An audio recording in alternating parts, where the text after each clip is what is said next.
आजको दिन हाम्रो लागि अरू दिन जस्तो सामान्य दिन होइन। रुमबाट निस्किसकेका छौँ र केही घन्टापछि हामी यस्तो ठाउँमा पुग्दैछौँ जहाँबाट हाम्रो जीवनको एउटा नयाँ च्याप्टर सुरु हुँदैछ। तर यो यात्रामा के हुन्छ, बाटामा कस्ता मोमेन्ट आउँछन् र अन्त्यमा हामी कहाँ पुग्छौँ, त्यो सबै आजको ब्लगमा। सो हेलो एभ्रिवान, सेवारानी नमस्कार, स्वागत छ यहाँहरूलाई आजको मेरो नयाँ ब्लगमा। र आजको ब्लग चाहिँ हाम्रो लागि एकदम धेरै स्पेसल छ, किनभने आज हामी हाम्रो लाइफको एउटा ठुलो जर्नीमा निस्किँदैछौँ, जुन चाहिँ हामीले धेरै समय अघिदेखि देखिरहेको एउटा सपना हो र आज बिस्तारै पुरा हुँदैछ। त्यसैले आजको यो जर्नी तपाईँहरूसँग पनि सेयर गर्न मन लाग्यो। सो सुरु गरौँ है त आजको यो यात्रा।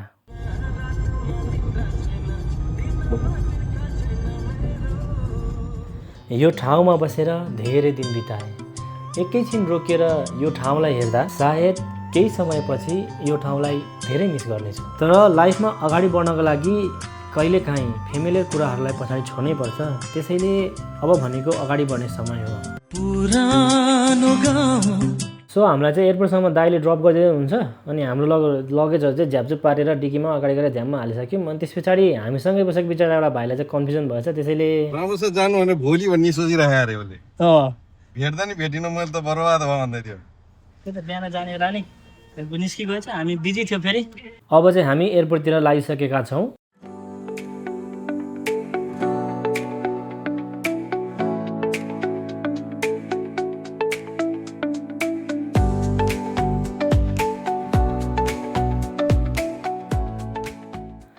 बाहिर दुबईको परिचित बाटो र सिटीहरू देखिरहेको छ र यही दुबई धेरै समयदेखि हाम्रो डेली लाइफको पार्ट थियो। तर आज यिनै कुराहरूलाई अलिकति फरक नजरले हेरिरहेका छौँ। अनि अहिले चाहिँ फाइनली एयरपोर्ट आइपुगिसकेका छौँ। अब चाहिँ भने रियल जर्नी सुरु हुँदैछ। ल अब यस्तै हुन्छ। राम्रो छ जबल।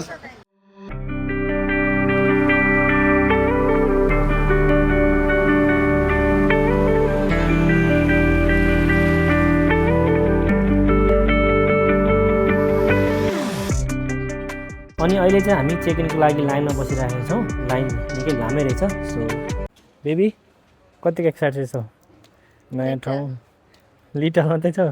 सो हाम्रो भारी चाहिँ देख्न सक्नुहुन्छ तपाईँले। बापरे, यो के हो? कुन दिनको देखिको बेबी? यो कहिलेदेखिको भारी हो? यो 2-3 वर्षदेखिको होला।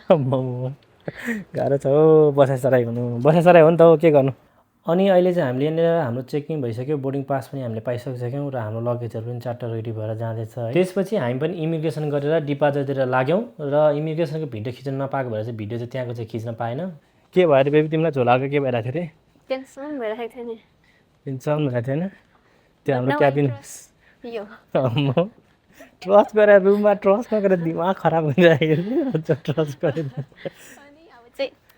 तर अहिले सबै त्यो लास्टमा गएर क्याबिन ब्याग पनि लगेज पनि सबै लगेजमा हालिदियो। सो अहिले चाहिँ यहाँनिर यसरी हिरो पल्टेर टक टक टक हिँड्न पाइरहेछ होइन? कि हिरो नि पल्टेर हेर्नु न एउटा। सो हामी चाहिँ यो टर्मिनल 1मा फर्स्ट टाइम यहाँबाट ट्राभल गर्दैछौँ। अनि हामीलाई चाहिँ थाहा थिएन यहाँ चाहिँ आएर चाहिँ वेट गर्नुपर्दो रहेछ। यहाँनिर चाहिँ मेट्रोबाट जानुपर्दो रहेछ एयरपोर्ट जाँदा पनि। सरी, एयरपोर्ट मतलब प्लेनको लागि। सो हामी चाहिँ यहाँनिर अहिले ट्रेन पर्खेर बसिरहेको छौँ। फर्स्ट टाइम हामी टर्मिनल 1मा आएको। सो बस हामीलाई थाहै थिएन नि यो बस एक्सपिरियन्स फर्स्ट टाइम। सो हामी अहिले बोल्दा पनि मलाई अलिअलि कस्तो कस्तो अनकम्फर्टेबल भइरहेछ कि गाइज, माइन्ड नगर्नु होला। एक दिनमा पनि खत्रै के भन्छ अरे क्रिएटर खत्रै युट्युबर बन्दैछु। जस्ट तपाईँहरूले साथ सपोर्ट र माया चाहिँ दिँदै गर्नु होला। अहिले यस्तो चाहिँ बिस्तारै अझै राम्रो गर्दै जानेछु है त साथीहरू। 2 minute. Train to D gate will arrive in 2 minutes. Train is arriving. Please stand clear. एयरपोर्टभित्रको के भन्छ अरे मेट्रो रहेछ। अरूतिर बसबाट गइन्छ हामी सधैँ। अब म चाहिँ फर्स्ट टाइम, हामी दुवैजना फर्स्ट टाइम। ढोका खोल्दैछ त। त्यो उता अर्कोको होला नि, अनि यता अब हाम्रो खोज्छ होला नि त। फर्स्ट टाइम आएको र हामी चाहिँ बल्ल यो कुरा थाहा हुँदैछ। दुबई बसेको त 6 वर्ष भयो, यो कुरा आज मात्रै थाहा हुन्छ। 6 वर्षमा आज मात्रै फर्स्ट टाइम टर्मिनल 1मा आएको। टर्मिनल 3मा त्यसमा गएको छैन। बस्नुपर्ने एयरपोर्टभित्रको चाहिँ एयरपोर्टमा जाने मेट्रो चाहिँ यस्तो हुँदो रहेछ है साथीहरू। हामी चाहिँ फर्स्ट टाइम हो, कतिचोटि भन्नु फर्स्ट टाइम भनेर होइन। यस्तो हुँदो रहेछ, सानो सानो क्याबिनेट भएको ट्रेन चाहिँ। बसको सट्टा यहाँ चाहिँ ट्रेनमा जानुपर्दो रहेछ नि बेबी। र अहिले चाहिँ हामी पुगिसकेका छौँ। अब भने हाम्रो फ्लाइटको वेट गर्नुपर्ने हुन्छ, त्यसैले केही समय यहीँ बसेर आराम गरौँ। फ्लाइटको समय पनि बिस्तारै नजिकै छ अनि मनमा यति धेरै एक्साइटमेन्ट प्लस नर्भस पनि छौँ हामीहरू। तर सबैभन्दा ठुलो कुरा चाहिँ हामी हाम्रो सपना पुरा गर्न अगाडि बढ्दैछौँ भन्ने कुराले एकदम खुसी लागिरहेको छ।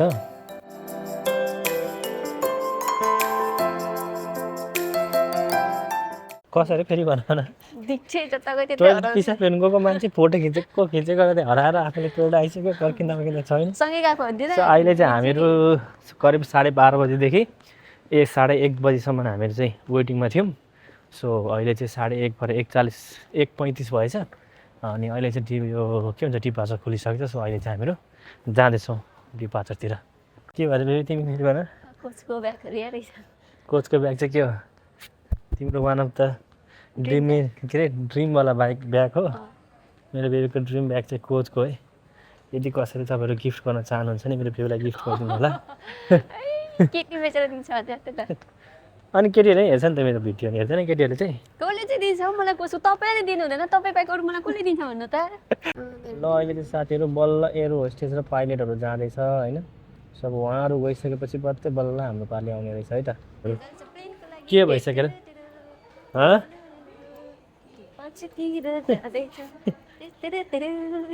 अहिले चाहिँ हामीले जाँदैछौँ यसरी। झ्याप्झ्याप हुँदैछ अनि हामी चाहिँ भित्र पुगेर बसिसकेका छौँ आफ्नो सिटमा। अनि हाम्रो सिट चाहिँ अलिकति बिचको सेन्टरको परेकोले झ्याल नभएको भएर बाहिरको भ्यू केही पनि खिच्न पाएन। अनि प्लेन टेकअप भएको अलिक समय पछाडि चाहिँ डिनर भनौँ मलाई डिनर आएको थियो। सो डिनरमा चाहिँ बेबीले चाहिँ पास्ता लिएको थियो अनि मैले चाहिँ यो चिकन लिएको थिएँ। अनि यो हाम्रो फ्लाइट चाहिँ टर्कीसम्मको थियो यो फर्स्ट फ्लाइट चाहिँ। सो टर्की पुग्नलाई अझै 2 घन्टा 24 मिनट बाँकी थियो। सो त्यो हेरेर पछाडि फेरि म एकछिन सुतेर उठ्दाखेरि त बिहान भइसकेको रहेछ। सो फाइनली अहिले चाहिँ हामी टर्किसमा ल्यान्ड हुँदैछौँ। फाइनली टर्किसमा ल्यान्ड भइसकेका छौँ। तर हाम्रो जर्नी भने अहिले सकिएको छैन, अझै एउटा फ्लाइट बाँकी नै छ। अहिले चाहिँ हामी टर्किस एयरपोर्ट आइपुगेको छौँ। सो यहाँनिर चाहिँ हाम्रो लेओभर छ 1 आवर 45 मिनटको, 1 घन्टा 35 मिनटको लेओभर छ। अब फेरि यहाँ पनि बोर्डिङ गर्नुपर्ने हुन्छ। तित्री खाएको चाहिँ मेरो एकपट्टिको दाँत त पुडेर चपाउनु पनि नहुने भइसक्यो यहाँनिर। बिचरा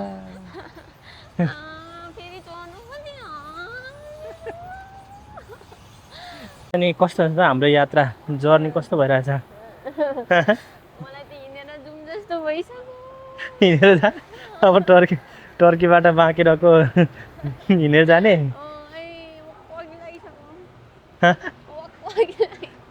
अब अर्को त 2 घन्टा 25 मिनट मात्रै हो। दिदी हाँस्ने हुन्छ तिमीलाई देखेर, दिदी हाँस्ने हुन्छ तिमीलाई देखेर। दिदी हाँस्दै जानुभयो उसलाई देखेर। नानी चाहिँ यहाँ सुतेको रहेर होला हाँस्देको। टर्किस एयरलाइन चाहिँ एयरपोर्टमा चाहिँ लास्ट बेकार रहेछ है बे। स्टाफै छैन, एउटा पनि स्टाफ नभेटिने क्या। मुनि कहाँ जाने के गर्ने, फेरि हिँड्नु यति धेरै पर्दो रहेछ। आम्मा तलदेखि वहाँदेखि पल्लो छेउदेखि यहाँसम्म हिँड्नुपर्ने। अनि फेरि तल जाउँ माथि यस्तो रहेछ। फेरि एकदम क्या यहाँ हामी दुवैजनालाई चाहिँ यहाँ टर्कीको एयरपोर्टको सिस्टम चाहिँ अलिक चित्त बुझेन। एउटा स्टाफ नदेखिने एयरपोर्टको स्टाफ। अब अहिले पनि हामी कहाँ जानुपर्ने थाहा छैन। यत्तिकै अन्धधुन्दामा अरूको लैलामा जाँदैछौँ कहाँ हो। अब यहाँ बल्ल अगाडि यहाँनिर आएछ चाहिँ यो गर्ने ठाउँ के भन्छ अरे, यहाँनिर छ बोर्डिङ चेक गर्ने।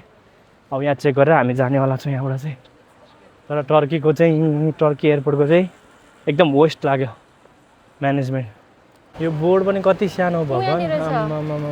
अब कहाँ जाने भन्ने त थाहा पाइयो। F14 मा जानुपर्छ तर अलरेडी के भन्छ गेट क्लोजेड भनिसकेको छ क्या। हाम्रो अलिकति फ्लाइट चाहिँ डिले भएको थियो आज उताबाट आधी घन्टा। सो हामीले 7:20 मा हुनुपर्ने, अहिले 7:17-18 भइसकिसक्यो। अब हामी जानुपर्ने। दिमाग खराब हे यहाँको त लास्टै मलाई त बेकार लाग्यो यहाँको त।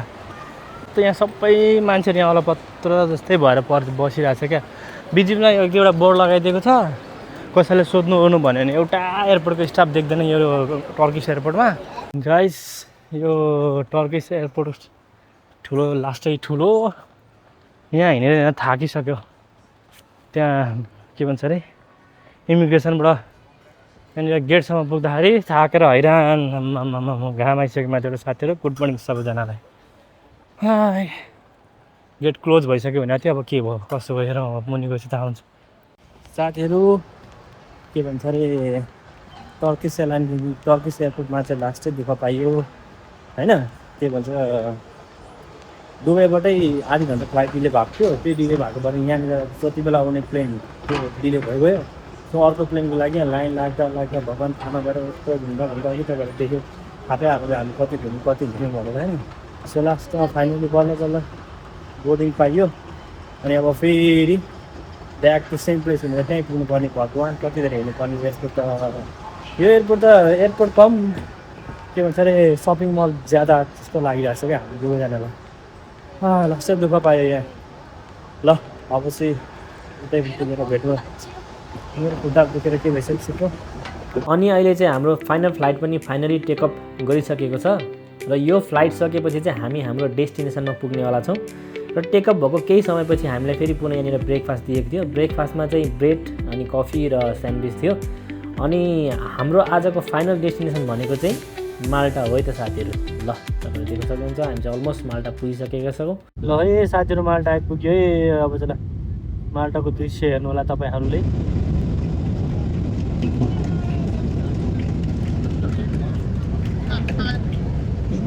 कसले ताली पिट्दैछ? Welcome to Malta baby. Dream comes true guys. साथीहरू यो चाहिँ माल्टाको पहिलो झलक। माल्टामा फर्स्ट टाइम प्याराग्लाइडिङ छ। बेबी कस्तो लागिरहेछ बेबी? फर्स्ट टाइम माल्टा टेक्यो है गाइस साथीहरू। ल हामी चाहिँ अहिले झर्दैछौँ यहाँबाट। यहाँको प्लेन चाहिँ यही हो र हामी चाहिँ अब बसको लागि जाँदैछौँ। यो चाहिँ हामी माल्टा एयरपोर्टभित्र हिँडिरहेका छौँ ब्यागेजहरू लिन जानको लागि। हामी चाहिँ अहिले यहाँको इमिग्रेसन पास गरेर पनि निस्किसक्यौँ। अनि यहाँ चाहिँ इमिग्रेसन गर्दाखेरि यहाँनिर के चाहिन्छ भन्दाखेरि चाहिँ पासपोर्ट चाहिने रहेछ। पासपोर्ट र अनि त्यो हामीलाई पहिला प्रिन्सिपल लेटर भनेर पठाउँछ। जस्तो मानिलिनु प्रिन्सिपल लेटर भनेको चाहिँ वर्क पर्मिट जस्तै हो। सो त्यो चाहिने रहेछ। यहाँनिर पासपोर्ट र प्रिन्सिपल लेटर भएपछि चाहिँ उनीहरूले त्यो चेक गरेर एप्रुभ भएपछि चाहिँ हामीलाई यसरी आउन दिने रहेछ। अनि यहाँ चाहिँ अलिकति एकछिन झन्डै हालत खराब हुन लागेको थियो। बेबी यता हेर हेर न रिसाउँछ हावा तालमा। हेलो काम भयो त?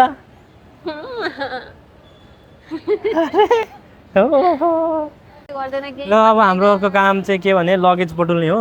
लगेज चाहिँ सायद बिहान आइसकेर कहाँ थुप्रेको होला किनभने आज हाम्रो फ्लाइट डिले थियो। सो लगेज पहिलाको फ्लाइटमा आयो होला। हामी पछि आउँदाखेरि अब लगेज कहाँ आएर थुप्रिरहेको थियो के छ अब खोज्नु पर्ने छ होइन बेबी? अलिक स्टार्ट भयो। अनि अहिले चाहिँ फाइनली लगेजहरू पनि कलेक्ट गरिसक्यौँ र लगेजहरू चाहिँ देख्न सक्नुहुन्छ यत्रो भारी बोकेर निस्किँदैछु म चाहिँ। अनि हामीलाई लिन चाहिँ दाइहरू आएर बाहिर पर्खिराख्नु भएको छ। सेवारा दाई नमस्कार। हाम्रो त दाइ के छ? नमस्ते दाइ। ल अहिले चाहिँ हामी सबैजना आइपुगेको छौँ। यति लामो यात्रापछि यहाँ आइपुग्दा आफ्नै मान्छेलाई देख्दा भेट्दा भने चाहिँ अर्कै किसिमको खुसी मिल्छ साथीहरू होइन। र दुबईबाट सुरु भएको हाम्रो यो यात्रा अन्ततः यहाँसम्म आइपुगेको छ। अब माल्टामा हाम्रो पहिलो दिन कस्तो हुन्छ, कहाँ बस्छौँ, कस्तो ठाउँमा पुग्छौँ र नयाँ लाइफको सुरुवात कसरी हुन्छ, यो सबै कुराहरू जान्न बुझ्न हेर्नको लागि भने चाहिँ मलाई सब्सक्राइब गर्न नबिर्सनु होला र मेरो फेसबुक पेजहरूमा फलो गर्न पनि नबिर्सनु होला साथीहरू। अनि हाम्रो यो जर्नीमा हामीसँगै रहनु भएकोमा धेरै धेरै धन्यवाद हजुरहरूलाई। र यो त केवल सुरुवात मात्रै हो, अबको जर्नी अझै बाँकी नै छ। सो फेरि भेटौँ होला यस्तो अर्को भ्लगमा। Till then take care, bye bye. सबैजना हाँसी खुसी रहनु होला। धन्यवाद।